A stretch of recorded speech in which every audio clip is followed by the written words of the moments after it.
Iran அரசு ஊடகங்கள் வெளியிட்ட தகவலின்படி ஈரானின் முன்னாள் ஜனாதிபதி மஹ்மூத் அகமது நெஹான் கிழக்கு தெஹ்ரான் நகரில் நர்மக் பகுதியில் அமைந்துள்ள அவரது இல்லம் மீது நடத்தப்பட்ட அமெரிக்க இஸ்ரேல் கூட்டு தாக்குதலில் உயிரிழந்துள்ளார்.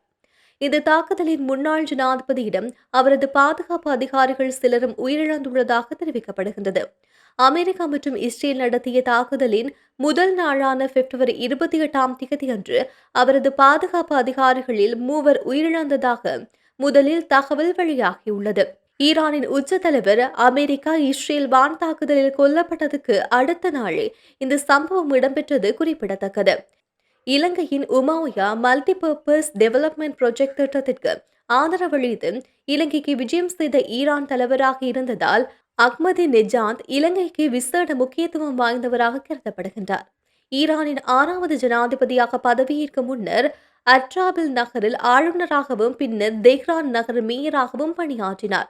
2005 முதல் 2013 வரை ஈரானின் 9வது மற்றும் 10வது நிர்வாகங்களுக்கு தலைமை தாங்கிய அவரது ஆட்சி காலம் இஸ்ரேல் மற்றும் மேற்கு நாடுகளுக்கு எதிரான கடுமையான கருத்துரைகளும் ஈரான் அணுத்திட்டத்தை வேகப்படுத்தியதாலும் சர்வதேச கவனத்தை ஈர்த்தது.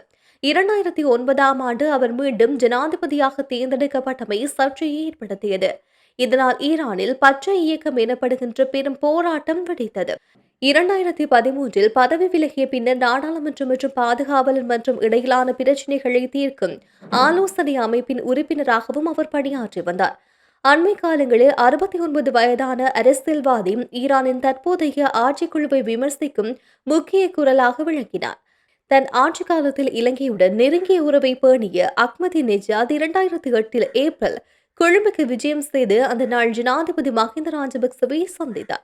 அப்போது பாரம்பரிய ஆசிய ஒத்துழைப்பை வலியுறுத்தும் பதாதைகளால் கொழும்பு அலங்கரிக்கப்பட்டிருந்தது.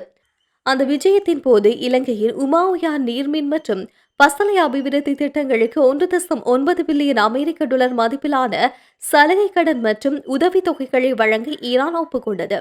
மேலும் இலங்கையின் ஒரே எண்ணெய் சுத்திகரிப்பு நிலையத்தின் தினசரி திறன் 50,000 பெரல் அளவில் இருந்து 1,50,000 பெரல் வரைக்கும் 3.5 மடங்கு உயர்ந்ததால் 700 மில்லியன் அமெரிக்க டாலர் முதலீடு செய்யவும் ஈரான் முன்வந்தது.